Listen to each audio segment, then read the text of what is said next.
Welcome to Unacademy aspirants.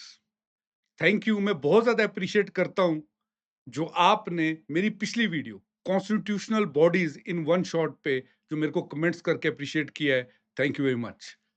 अब आपके लिए इस वीडियो में मैं सारी की सारी स्टैट्यूटरी बॉडीज एक साथ कंप्लीट करूंगा। याद रखिएगा, कॉन्स्टिट्यूशनल बॉडीज हमने पिछली वीडियो में देख ली है। जिन्होंने वो वीडियो नहीं देखी है, लिंक डिस्क्रिप्शन में है, आप लोग वो वीडियो वहां पर देख सकते हैं। आज हम पढ़ने वाले हैं, स्टार्ट करेंगे non constitutional bodies. Non constitutional bodies वो बॉडीज हैं जो सारी कॉन्स्टिट्यूशन में जिनका कोई जिक्र नहीं है। उनमें स्टैट्यूटरी बॉडीज भी हो सकती है, उनमें एग्जीक्यूटिव बॉडीज भी हो सकती हैं, रेगुलेटरी भी होती हैं और क्वासाई जुडिशियल भी होती है। यानी नॉन कॉन्स्टिट्यूशनल बॉडीज चार टाइप की होती है।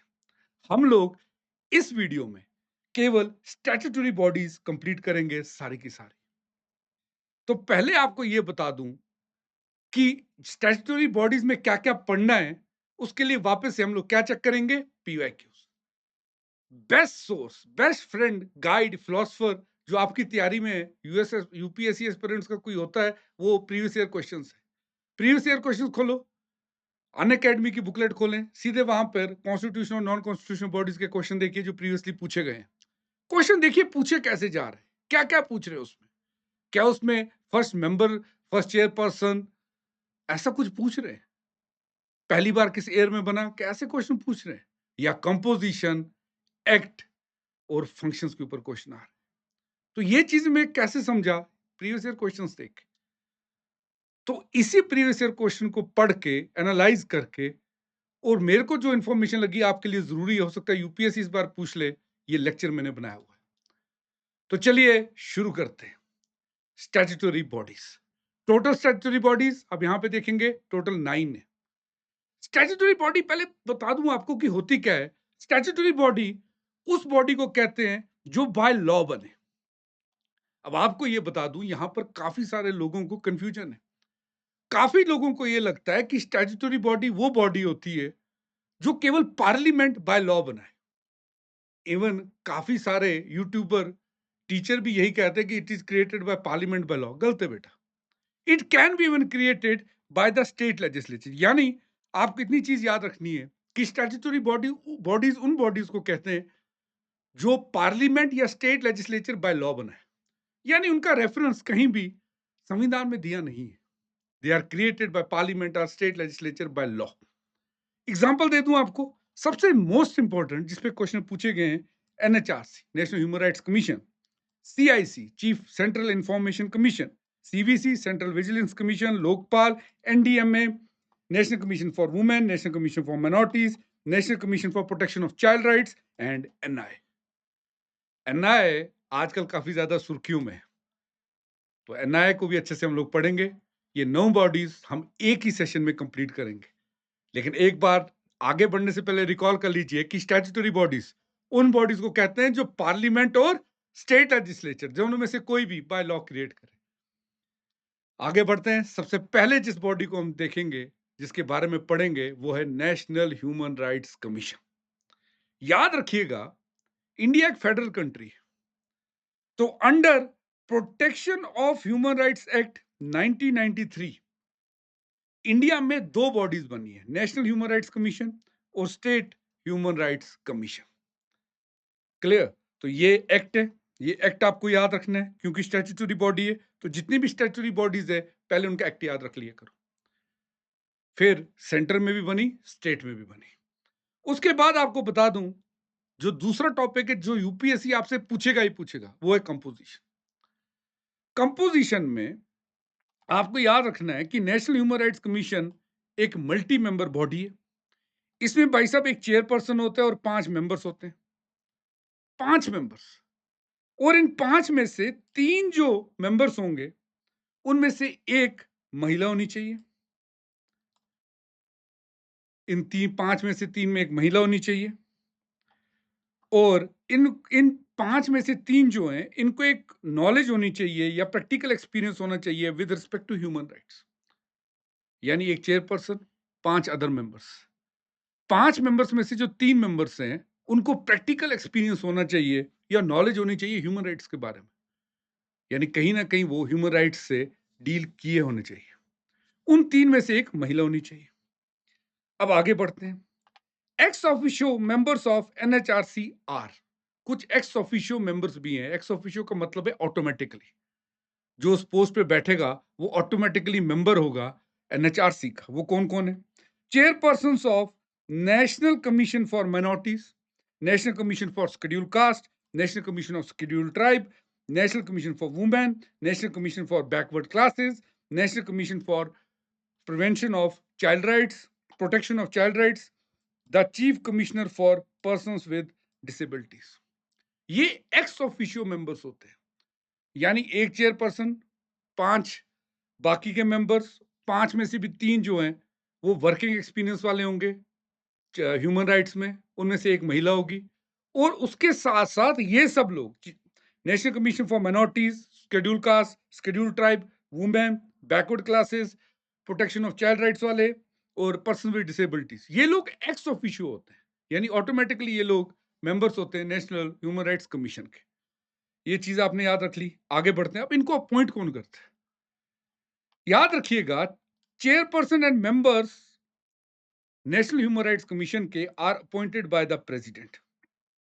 क्या खुद की मर्जी से प्रेसिडेंट साहब किसी भी अपॉइंट कर सकते हैं? नहीं। याद रखना, प्रेसिडेंट इन्हें अपॉइंट करते हैं on the recommendations of A 6 member committee. एक 6 मेंबर कमेटी बनती है जो प्रेसिडेंट साहब को एडवाइस करती है कि आप किसको चेयरमैन बनाएंगे, किसको मेंबर्स बनाएंगे। उसमें होता कौन है? Prime minister, speaker, deputy chairman Rajya Sabha के, leader of opposition in both houses, Lok Sabha and Rajya Sabha में, और यूनियन होम मिनिस्टर। ये ये वो बॉडी है, ये वो कमेटी बनती है 6 मेंबर्स की, जो सजेस्ट करेगी प्रेसिडेंट को कि नेशनल ह्यूमन राइट्स कमीशन का आप चेयरमैन और मेंबर्स किसे नियुक्त करेंगे। उसके बाद बात करते हैं टेन्योर की, कि ये चेयरमैन साहब और मेंबर्स का टेन्योर क्या है। तो याद रखिएगा, टेन्योर इन चेयरपर्सन साहब का और मेंबर्स का है 3 इयर्स। याद रखिएगा, बहुत ज्यादा यूनिक है, 3 इयर्स, 3 इयर्स, और until they attain the age of 70, जो भी पहले होगा। फॉर एग्जाम्पल, कोई 60 की एज में चेयरमैन या मेंबर बन गया फॉर एग्जाम्पल, तो 3 साल रहेगा, 63। कोई 69 की एज में बना तो 70 पहले आ गए, 1 ही साल मेंबर रहेगा। याद, लेकिन दूसरी बात ये भी याद रखिएगा कि they are eligible for reappointment. ये बहुत इंपॉर्टेंट पॉइंट है कि जो चेयरपर्सन और मेंबर्स हैं, they are eligible for reappointment. अब आगे बढ़ते, अब बात करते हैं क्वालिफिकेशंस की। जो ये 6 मेंबर कमेटी है, जो प्रेसिडेंट साहब को नाम एडवाइस करेगी, कुछ तो देखेगी ना, कोई क्वालिफिकेशंस तो होनी चाहिए ना। वो क्वालिफिकेशंस देखिएगा। The chairman should be retired chief justice of India और ए जज ऑफ सुप्रीम कोर्ट। ये सबसे इंपॉर्टेंट है कि जो चेयरमैन होता है नेशनल ह्यूमन राइट्स कमीशन का, वो या तो retired chief justice of India होगा या एक जज होगा सुप्रीम कोर्ट का।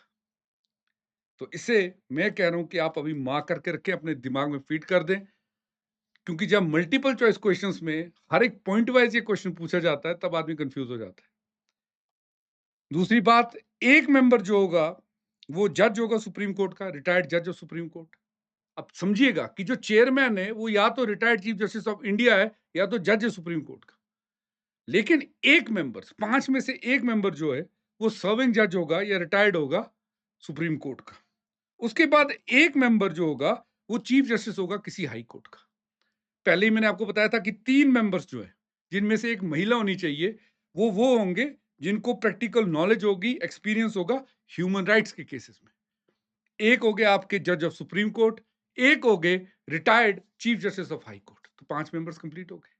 चेयरमैन साहब आपके हो गए retired chief justice of India या जज ऑफ सुप्रीम कोर्ट। तो 5 मेंबर्स, एक चेयरमैन, आपको क्वालिफिकेशन याद होगी। मेरे साथ एक बार रिपीट कर लीजिए जहां भी आप बैठे हुए हैं। चेयरमैन क्या होगा? Retired chief justice of India और जज ऑफ सुप्रीम कोर्ट। एक मेंबर जो होगा वो जज ऑफ सुप्रीम कोर्ट होगा। एक मेंबर जो होगा वो retired chief justice of high court होगा। 3 मेंबर्स जो होंगे जो प्रैक्टिकल एक्सपीरियंस वाले होंगे in the fields of human right, उनमें से एक महिला होगी। और एक्स ऑफिशियो मेंबर्स, इन 5 के सिवाय एक्स ऑफिशियो मेंबर्स भी होते हैं जो हमने देख ली। ओके, आगे बढ़ते हैं। अब इन्हें हटाया कैसे जाएगा?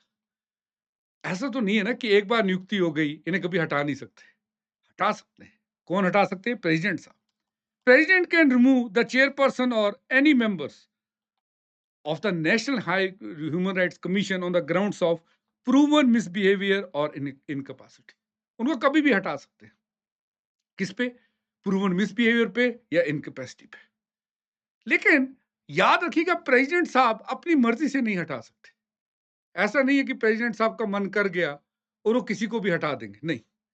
प्रेसिडेंट साहब को पास अगर कोई ऐसा केस आता है, कोई ऐसा इशू आता है कि किसी को हटाना है, तो प्रेसिडेंट साहब को पहले सुप्रीम कोर्ट के पास एक इंक्वायरी कमेटी के पास भेजना पड़ेगा इस इशू को, कि ये मेंबर हैं, ये चेयरमैन साहब है जिन्हें मैं हटाना चाहता हूं फॉर प्रूवन मिसबिहेवियर और इनकैपेसिटी।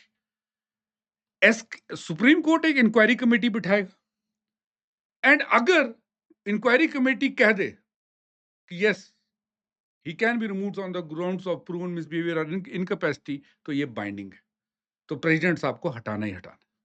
लेकिन उस कुछ और ग्राउंड्स भी हैं जिन ग्राउंड्स के बेसिस पे प्रेसिडेंट साहब इन्हें हटा सकते हैं।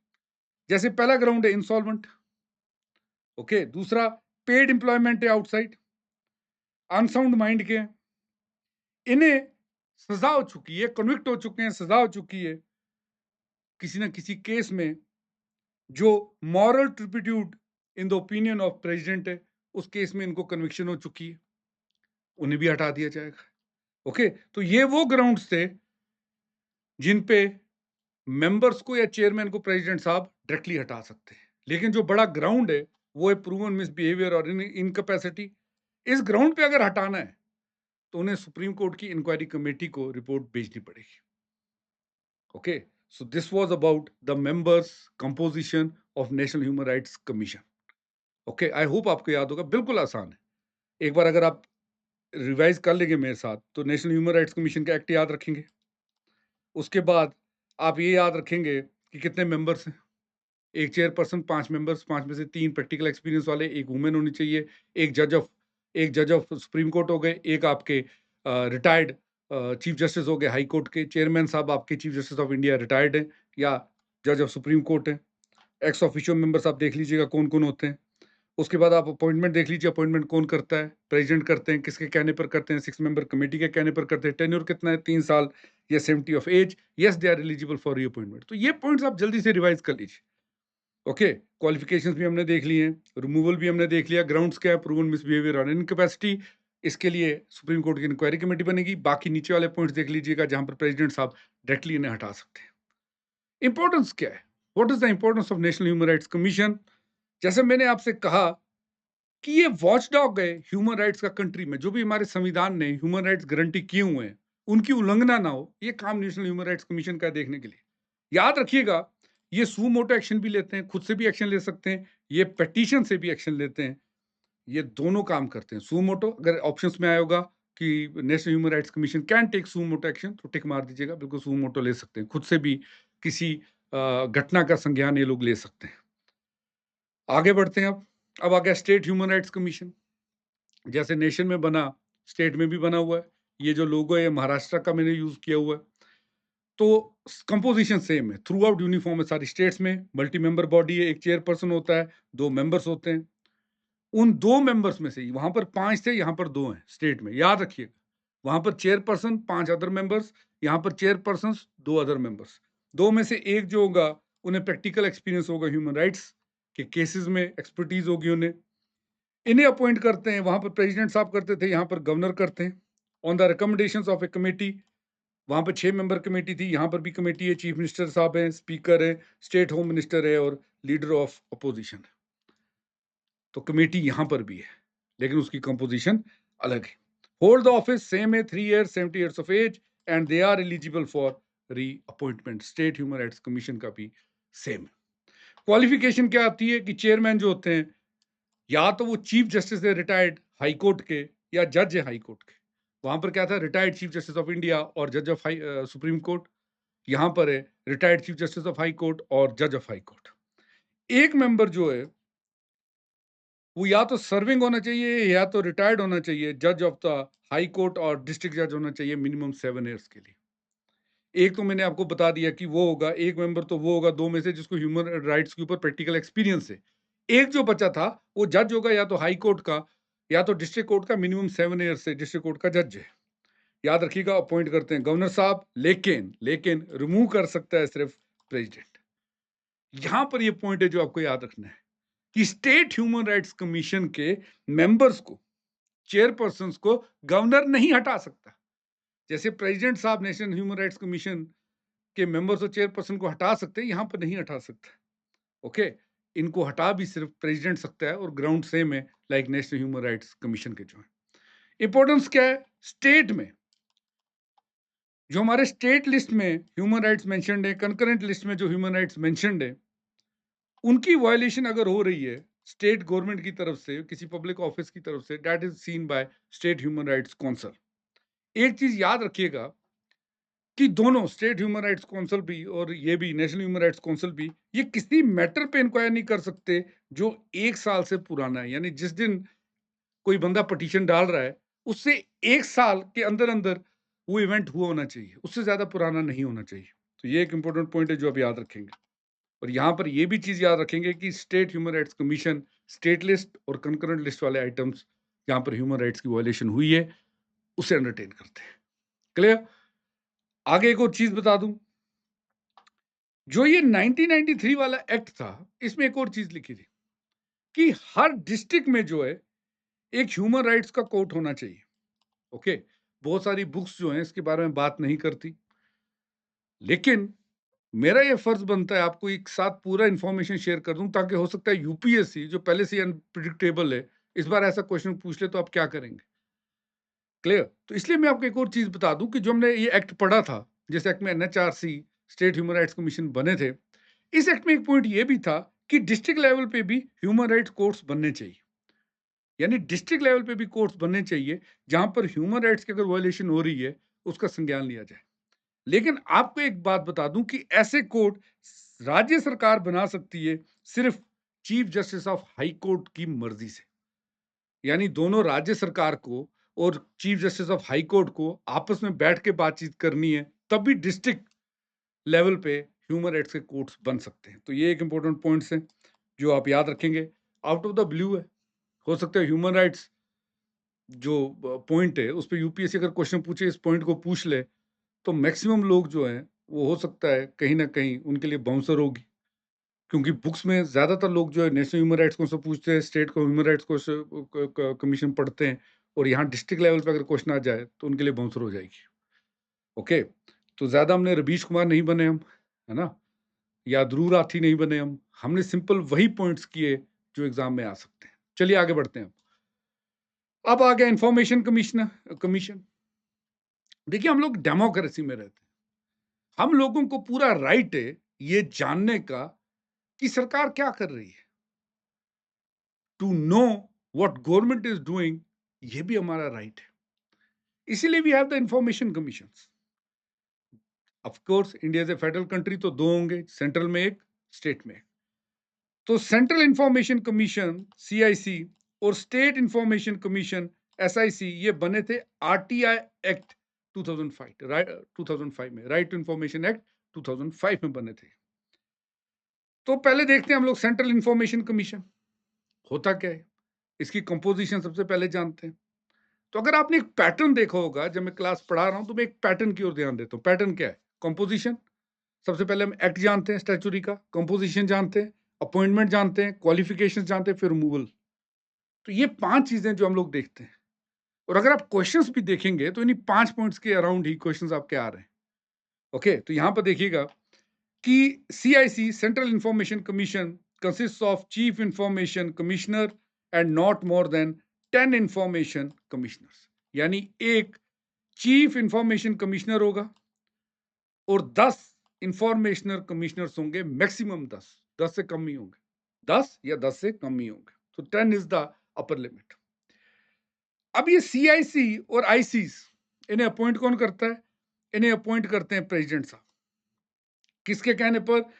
On the recommendations of A committee consisting of, अब यहां पे कमेटी ध्यान से देखिएगा कौन कौन है। प्राइम मिनिस्टर उस कमेटी के चेयरपर्सन होते हैं, leader opposition in Lok Sabha, and union cabinet minister nominated by prime minister. Committee छोटी है। ओके, तो यहां पर कमेटी जैसी डिफरेंट हो जाए तो आपको एकदम से नोट कर लेना चाहिए कि डिफरेंस क्या है कमिटीज में। एनएचआरसी की कमेटी में कौन-कौन था और सीआईसी की कमेटी में कौन-कौन है। ये चीज़ याद रखिएगा, ओके? आगे बढ़ते हैं। सीआईसीज़ और आईसीज़ ऑफिस को होल्ड करते हैं अंटिल द एज ऑफ 65।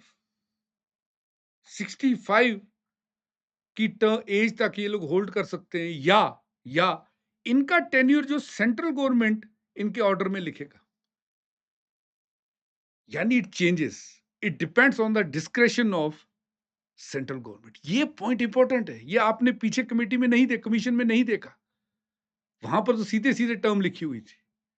आपको याद रखना है कि सेंट्रल इंफॉर्मेशन कमीशन के जो मेंबर्स की टर्म होती है, it is set by central government. या अपर एज दी हुई है 65 ईयर्स ऑफ एज। अब यहां पर एक सबसे इंपॉर्टेंट पॉइंट यहां देखें, they are not eligible for reappointment. पीछे आपने क्या पढ़ा था? कमेंट करो, जल्दी बताओ। नेशनल ह्यूमन राइट्स कमीशन में क्या है? रीअपॉइंटमेंट हो सकती है या नहीं? यहां पर तो भाई साहब नहीं हो सकती। तो ये ऐसे पॉइंट्स होते हैं जो कमीशन टू कमीशन वेरी करते हैं। यूपीएससी को पता है कि बच्चा इसमें जरूर फंसेगा, तो वो यहीं से क्वेश्चन पूछे जाते हैं। इन पॉइंट्स को अच्छे से नोट कर लीजिए। क्वालिफिकेशन क्या होती है? पर्सन जो होता है, he should have an experience in public life, जैसे लॉ की नॉलेज, साइंस एंड टेक्नोलॉजी की knowledge, social services, management, journalism, mass media, administration या गवर्नेंस। जो भी सीआईसी के मेंबर्स बनेंगे, चेयरमैन बनेंगे, उनके लिए कंडीशंस है। इन फील्ड को बिलोंग करने चाहिए। क्या नहीं होने चाहिए ये भी यहां दिया हुआ है। He should not be an MP और MLA. Member of parliament, Lok Sabha Rajya Sabha के नहीं होने चाहिए, एमएलए नहीं होने चाहिए, एमएलसी नहीं होने चाहिए। दे should not hold any other office of profit. They should not be connected with any political party. कोई बिजनेस कैरी नहीं करने चाहिए। उन्हीं को आप लोग चेयरमैन और मेंबर बना सकते हैं। ये क्वालिफिकेशंस याद रखिएगा, पिछली वाली कमीशन से थोड़े अलग है। आगे बढ़ता हूं। रिमूव कौन कर सकते हैं? ऑफ कोर्स प्रेसिडेंट साहब रिमूव करेंगे। दोनों चीफ इंफॉर्मेशन कमिश्नर और इंफॉर्मेशन कमिश्नर को। किन ग्राउंड्स पे? ग्राउंड से प्रूवन मिसबिहेवियर और इनकैपेसिटी। सुना सुना लग रहा है, अभी सुना था थोड़ी देर पहले हमने नेशनल ह्यूमन राइट्स कमीशन में भी same grounds, same grounds. Okay, अगर प्रूवन मिसबिहेवियर और इनकैपेसिटी के ग्राउंड्स में रिमूव करना है तो सुप्रीम कोर्ट एक इंक्वायरी कमेटी बनाएगा, वो रिपोर्ट देगी, तभी वो रिमूव हो सकते हैं। बाकी ग्राउंड्स भी है जहां पर प्रेसिडेंट साहब डायरेक्टली कर सकते हैं बिना सुप्रीम कोर्ट के इंक्वायरी कमेटी के। वही insolvent, paid employment, unsound mind, convicted for offence, okay, वही सब।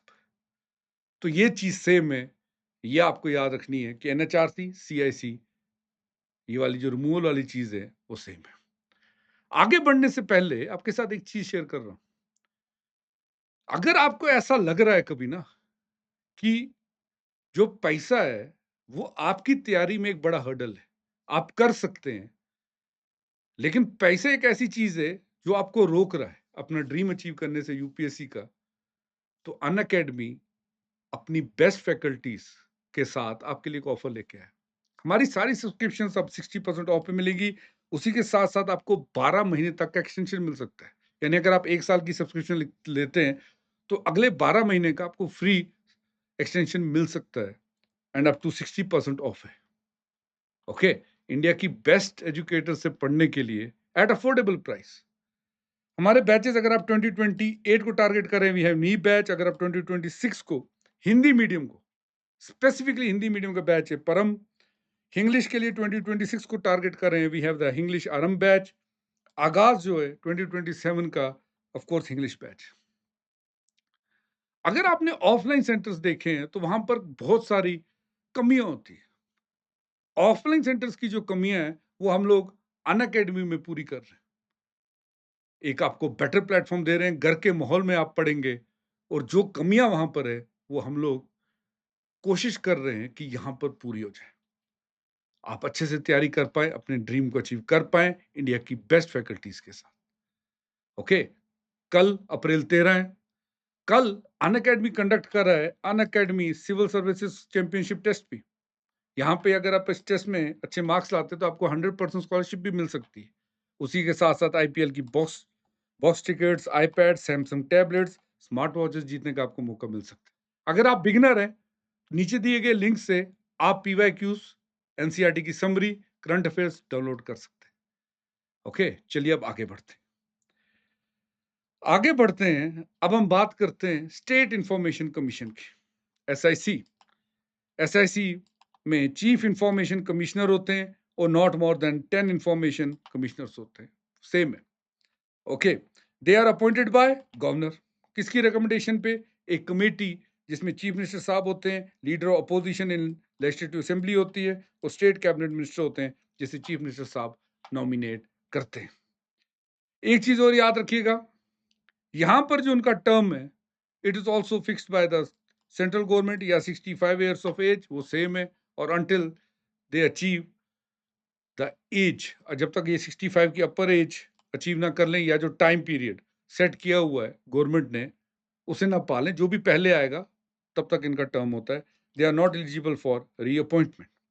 क्वालिफिकेशंस वही चाहिए, सेम। पब्लिक नॉलेज होनी चाहिए, एक्सपीरियंस होना चाहिए, या तो लॉ में, साइंस एंड टेक में, सोशल सर्विसेज में, मैनेजमेंट में, जर्नलिज्म में, मास मीडिया में, एडमिनिस्ट्रेशन में, या गवर्नेंस में। जैसे मैंने कहा था, एमपी एमएलए नहीं होने चाहिए, ऑफिस ऑफ प्रॉफिट होल्ड नहीं करने चाहिए, कोई बिजनेस नहीं होना चाहिए, किसी पॉलिटिकल पार्टी से एसोसिएटेड नहीं होने चाहिए, सेम है। रिमूवल, अब रिमूवल देखिएगा, रिमूवल यहां पर गवर्नर साहब कर सकते हैं on the grounds of proven misbehaviour और इनकैपेसिटी, दोनों सीआईसी और आईसीस के लिए। लेकिन इसमें भी इनको सुप्रीम कोर्ट की ही इंक्वायरी कमेटी की रिपोर्ट चाहिए, उसकी रिपोर्ट के बेसिस पे ये रिमूव कर सकते हैं। बाकी अदर ग्राउंड सेम है, जो सेंट्रल इंफॉर्मेशन कमिश्नर के थे, insolvent, paid employment outside, unsound mind, convicted of an offence, same है वो चीज। ओके, अब आते हैं सबसे ज्यादा, जैसा मुझे एस्पिरेंट्स ने कहा हुआ है कि सर सबसे ज्यादा पढ़ने में अगर कोई कंफ्यूजन टॉपिक लगता है, जो बॉडी लगती है, वो CVC, central vigilance Commission. Okay, of course, Dhruv Rathee या रवीश कुमार की आप वीडियो देखेंगे और आप सोचेंगे कि आप यूपीएससी का क्वेश्चन सॉल्व कर लें, तो पॉसिबल नहीं है। पैटर्न समझिए, यूपीएससी पूछ क्या रहा है। तो सेंट्रल विजिलेंस, विजिलेंस का मतलब समझिए आप, vigilance must be dealing with the corruption. तो ये पहले इसके ओरिजिन पे चलता हूं, मैं आपको बता देता हूं कि 1964 में एक कमेटी सरकार ने बनाई थी जिसे कहते हैं संथनम कमेटी। ये अलग से भी पूछी गई है कि संथनम कमेटी किसके बारे में थी। ये बनी थी प्रिवेंशन ऑफ करप्शन के लिए। संथनम कमेटी को बनाया गया था 1964 में कि आप बताइए करप्शन को कैसे कंट्रोल किया जाए। तो इसने सजेस्ट किया था कि एक बॉडी होनी चाहिए जो करप्शन की जो कंप्लेंट्स जा रही हैं उनको देखे। वहां से जन्म हुआ सेंट्रल विजिलेंस कमीशन का। याद रखिएगा, 1964 के बाद इसे एक एग्जीक्यूटिव रेजोल्यूशन से बनाया गया था, लेकिन यानी पहले ये एक एग्जीक्यूटिव बॉडी थी। एग्जीक्यूटिव ने ऑर्डर साइन किया और ये बॉडी बनी थी। सेंट्रल विजिलेंस कमीशन एक्ट 2003 ने इसे स्टैट्यूटरी बॉडी बनाया। तो अगर आपको ऑप्शन में बोला जाता है कि central vigilance commission earlier was an executive body and in 2003 it became a statutory body, तो पॉइंट बिल्कुल ठीक है। आपने अभी देख लिया कि संथनम कमेटी के बाद इसे एग्जीक्यूटिव ऑर्डर से बनाया गया था, तो पहले एग्जीक्यूटिव कमेटी थी। 2003 के एक्ट के बाद इसे स्टैट्यूटरी बनाया गया। अब याद रखिएगा, इसकी कंपोजिशन की ओर चलते हैं। इसमें एक सेंट्रल विजिलेंस कमिश्नर होता है जो इसका चेयरपर्सन होता है, और दो से ज्यादा मेंबर्स नहीं हो सकते, यानी उसके साथ सीवीसी के साथ दो मेंबर्स होते हैं जिन्हें हम विजिलेंस कमिश्नर कहते हैं। उसी के बाद आपको बता दूं, ये ऑफिस कितने टाइम तक होल्ड कर सकते हैं। अब पहले क्या था, बीच में आपने देखा सेंट्रल डिसाइड करता है, अब यहां पर क्या है, याद रखना है, यही पॉइंट मेन है।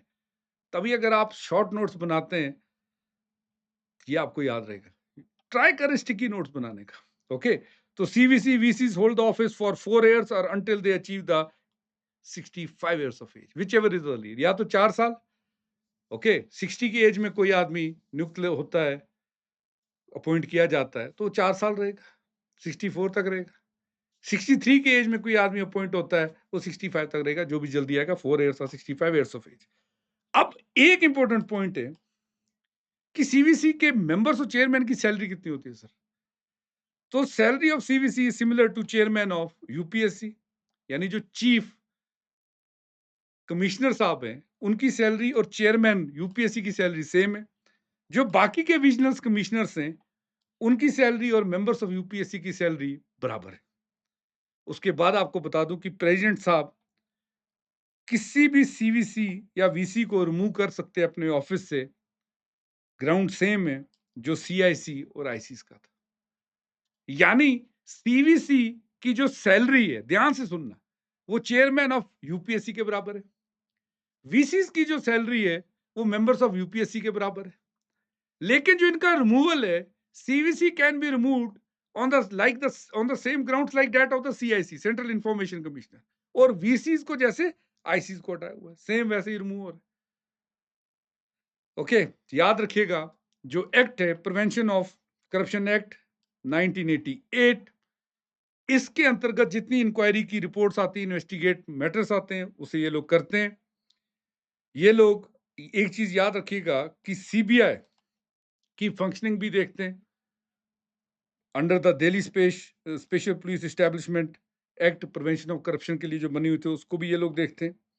एक और चीज देखिएगा कि जो विसिल ब्लोवर रेजोल्यूशन के अंतर्गत जो विसिल ब्लोवर्स की कंप्लेंट्स आती हैं, उसे भी यही लोग देखते हैं, सेंट्रल विजिलेंस कमीशन देखते हैं।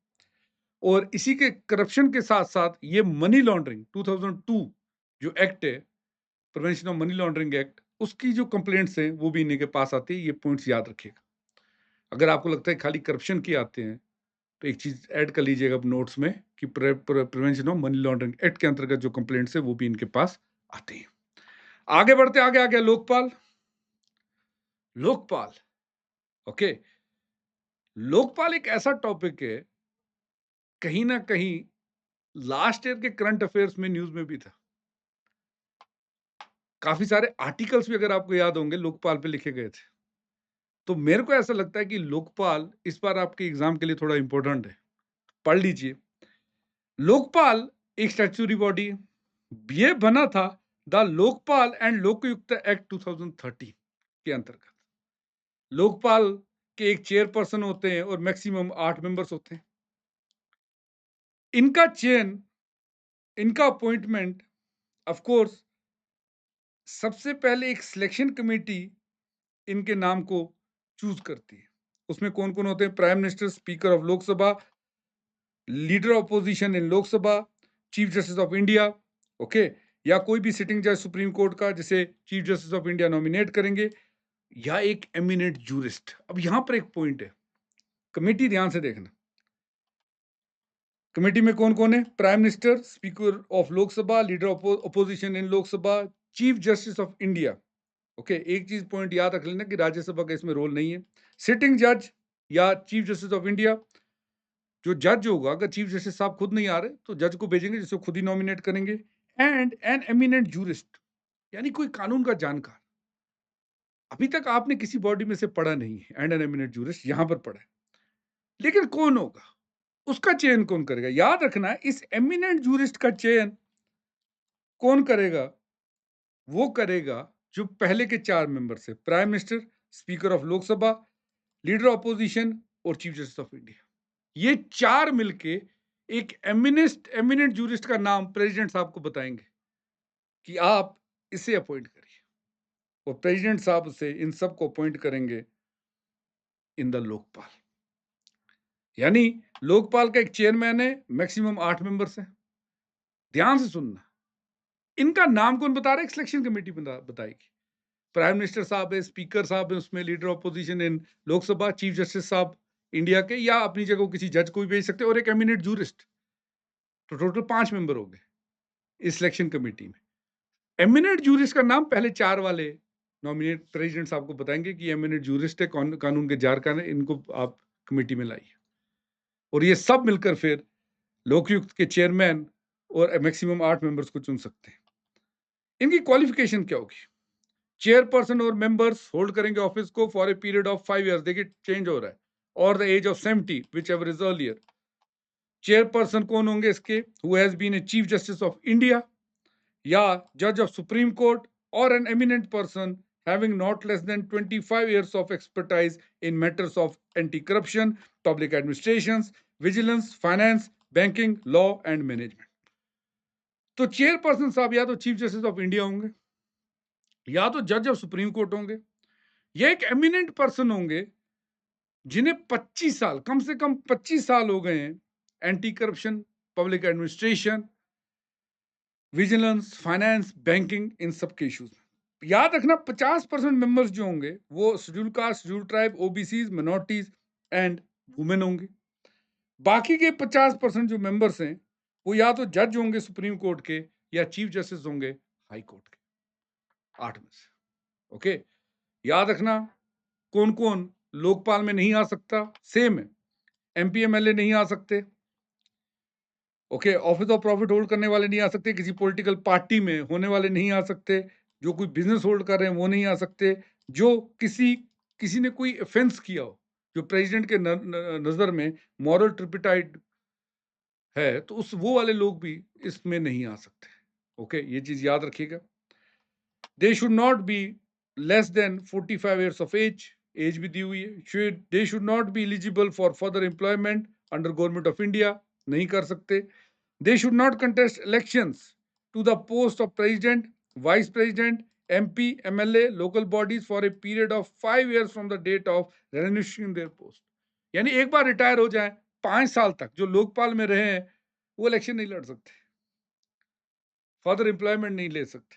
ओके, सो ये कंडीशंस आपको याद रखनी है। इनको हटा कौन सकता है? प्रेसिडेंट साहब हटा सकते हैं मेंबर्स और चेयरपर्सन को, अगर वो इंसॉल्वेंट हो जाए, पेड एम्प्लॉयमेंट ले रहे हैं बाहर से, या अनसाउंड माइंड के। ये पॉइंट्स आप याद रखेंगे। बढ़ते आगे, अब एक और चीज याद रखिएगा कि प्रेसिडेंट साहब लोकपाल के चेयरमैन को या मेंबर्स को मिसबिहेवियर के ग्राउंड्स पे भी रिमूव कर सकते हैं, लेकिन उसके लिए सुप्रीम कोर्ट में एक इंक्वायरी कमेटी के पास में मैटर जाएगा, जो वो कमेटी बोलेगी वो बाइंडिंग हो जाएगा। ये बार बार आप पॉइंट पढ़ रहे हो ना, तो याद रखा करो ये पॉइंट आपने कहां कहां पर पढ़ा हुआ है, किस किस बॉडी के साथ आपने पढ़ा हुआ है। अब जिस बॉडी को आप 2 दिन से न्यूज में देख रहे हैं, एनआई, जो अमेरिका से लाया राणा साहब को अरेस्ट करने वाला एनआई ही है। आपने पीछे उनकी टी शर्ट पे देखा होगा एनआई लिखा हुआ है। तो एनआई के बारे में जान लेते हैं। एनआई 2009 में बना, एनआई एक्ट 2008 के अंतर्गत स्टैट्यूटरी बॉडी है। ये सेंटर की counter terrorism law enforcement agency है, ज्यादातर डीलिंग इसकी टेररिज्म के साथ होती है। इसका हेड होता है डीजी, जिसे अपॉइंट सेंट्रल गवर्नमेंट करती है। याद रखना ये एडमिनिस्ट्रेशन में आती है होम मिनिस्ट्री के, it is under the administration of home ministry, Amit Shah भाई के। It has specialized cell known as Terrorist Financing and Financial Crimes, TFFC, ये याद रखिएगा। TFFC एनआईए की एक बॉडी है, ये फेक करेंसी नोट्स और टेरर फाइनेंसिंग के केसेस को हैंडल करती है। ये अलग से एनआईए के अलग से फाइनेंशियल विंग है। ओके, TFFC एनआईए एक्ट में अमेंडमेंट की गई थी 2019 में। अब टेररिज्म के साथ साथ ये ह्यूमन ट्रैफिकिंग के केस, करेंसी, जारी करेंसी, प्रोहिबिटेड आर्म्स की sales, cyber terrorism, explosive substances, okay, ये भी अब एनआईए ही देखेगी। अगर कोई भारत से बाहर इंडिया के खिलाफ कोई क्राइम हो रहा है तो एनआईए उस पर भी केस रजिस्टर कर सकती है। 2019 के एक्ट के बाद चेंजेस है। तो एनआईए कंप्लीट हो गया, डीजी साहब याद रखिएगा। अब आता है, और इसके बाद सबसे बड़ी बात यह है कि एनआईए की जुरिसडिक्शन याद रखना, जो फाइनेंशियल की विंग है वो याद रखिएगा। 2019 एक्ट ने चेंजेस क्या लाई वो याद रखिएगा। बढ़ते हैं आगे। क्वेश्चन तो इस पे आपने बड़ी बार देखे, मैंने तो बहुत बार जो स्टेट पीसीएस होते हैं वो इस पे क्वेश्चन पूछते रहते हैं एनडीएमए पे, और अक्सर एक ही क्वेश्चन मैंने देखा है कि एनडीएमए के चेयरपर्सन कौन होते हैं। तो NDMA national disaster management authority बना था नेशनल डिजास्टर मैनेजमेंट एक्ट 2005 के अंतर्गत, स्टैट्यूटरी बॉडी है। मेन काम इसका ये है कि डिजास्टर मैनेजमेंट को एक इंटीग्रेटेड अप्रोच के साथ हैंडल करना, डिजास्टर मैनेजमेंट की सिचुएशंस को। ये भी एडमिनिस्ट्रेशन में काम करता है under union ministry of home affairs, जैसे एनआईए का है। इसका जो चेयरपर्सन होते हैं वो हमारे प्राइम मिनिस्टर साहब होते हैं। Prime minister is the ex officio chairman of the NDM में। मैंने एक्स ऑफिशियो आपको समझा दिया था। एक्स ऑफिशियो का मतलब होता है ऑटोमेटिकली। याद रखना इसके जो चेयरपर्सन साहब के साथ 9 मेंबर्स होते हैं, मैक्सिमम 9 मेंबर्स हो सकते हैं, और किसी भी एक मेंबर को प्राइम मिनिस्टर साहब वाइस चेयरपर्सन बना सकते हैं। क्लियर? उसके बाद आ गया नेशनल कमीशन फॉर वुमेन। ये बना था national commission for women act 1990, multi member body है। इसमें चेयरपर्सन होता है और 5 मेंबर्स होते हैं, जिन्हें सबको नॉमिनेट करती है सेंट्रल गवर्नमेंट। अब चेंजेस देखना, प्रेसिडेंट कहां पर है, सेंट्रल गवर्नमेंट कहां पर है। ओके, कहीं पर प्रेसिडेंट साहब अपॉइंट कर रहे होते हैं, कहीं पर सेंट्रल गवर्नमेंट अपॉइंट कर रही होती दोनों स्टैट्यूटरी बॉडी हैं। बस ये याद रखिएगा, यही छोटे छोटे पॉइंट्स प्रीलिम्स में आपके मार्क्स को पक्के करेंगे। याद रखिएगा, ऑफ कोर्स ये वही लोग होते हैं जिन्हें चेयरमैन या मेंबर्स बनाया जाता है, जिन्होंने वुमेन के रिलेटेड केसेस में काम किया हुआ है। ओके, और याद रखिएगा, कम से कम एक मेंबर शेड्यूल कास्ट होना चाहिए और एक मेंबर शेड्यूल ट्राइब्स की वुमेन को भी रिप्रेजेंट करना चाहिए। ओके, उसके बाद क्वालिफिकेशंस क्या है, chairperson and members appointed by central government. यही देख लो बेटा, कहां प्रेसिडेंट थे, कहां पर सेंट्रल गवर्नमेंट आ गई। ओके, ये चेंजेस देखा करो। Hold the office for a period not exceeding 3 years, 3 साल मैक्सिमम में। एक चीज याद रखना, यहाँ पर की अपर एज नहीं दी हुई है, सीधे लिखा हुआ है not exceeding 3 years. Central government president साहब नहीं, किसी को भी मेंबर या चेयरपर्सन को रिमूव कर सकते हैं अगर वो इंसॉल्वेंट है, किसी क्राइम में कन्विक्ट हो चुके हैं। Okay, same ground. लेकिन यहाँ पर कौन है, सेंट्रल गवर्नमेंट है, अनसाउंड माइंड के हैं। और यहाँ पर जो एडिशन पॉइंट्स आप देखोगे वो ये है कि 3 कंसेक्टिव मीटिंग्स के लिए वो विदाउट परमिशन जो है एब्सेंट थे, मेंबर या चेयरपर्सन साहब। तो सेंट्रल गवर्नमेंट उन्हें हटा सकती है। इसके साथ साथ अगर वो अपनी पोस्ट को भी अब्यूज कर रहे हैं, नहीं पावर का मिसयूज कर रहे हैं। फंक्शंस क्या है, डेवलपमेंटल प्रोजेक्ट्स देखना सेंट्रल और स्टेट गवर्नमेंट में वुमेन के रिलेटेड। ये वो केसेस लेते हैं जहां पर जो कॉन्स्टिट्यूशन सेफगार्ड दिए गए वुमेन को, उनकी उल्लंघना हो रही हो। ये भी सू मोटो केसेस लेते हैं वुमेन के राइट्स को लेकर। अगर आपको फंक्शंस पढ़नी है नेशनल कमीशन फॉर वुमेन की, तो सेक्शन 10 पढ़ो इसका, एनसीडब्ल्यू एक्ट का। इसमें 4 ब्रॉड फंक्शंस दी हुई हैं। पहला, safeguarding the rights of women, study the problems faced by the women, recommend for the eradication of these problems, funding and fighting the cases for the women with respect to violation of rights। ये 4 points हो सकता है सीधे directly UPSC आपसे section 10 उठा के directly पूछ ले कि बताओ जी ये फंक्शंस है या नहीं है। तो इसके बिना जो आपको दिखेगा वो फंक्शन नहीं है, बस इन्हें याद कर लीजिएगा किसी भी तरीके से। अब बढ़ते हैं आगे, नेशनल कमीशन फॉर मिनोरिटीज। 1992 में national commission for minorities act आया था, उसके अंतर्गत ये बनाई गई थी। मल्टी मेंबर बॉडी है, एक चेयरपर्सन होते हैं, एक वाइस चेयरपर्सन होते हैं, 5 मेंबर्स होते हैं। सबके सबको नॉमिनेट करते हैं सेंट्रल गवर्नमेंट साहब।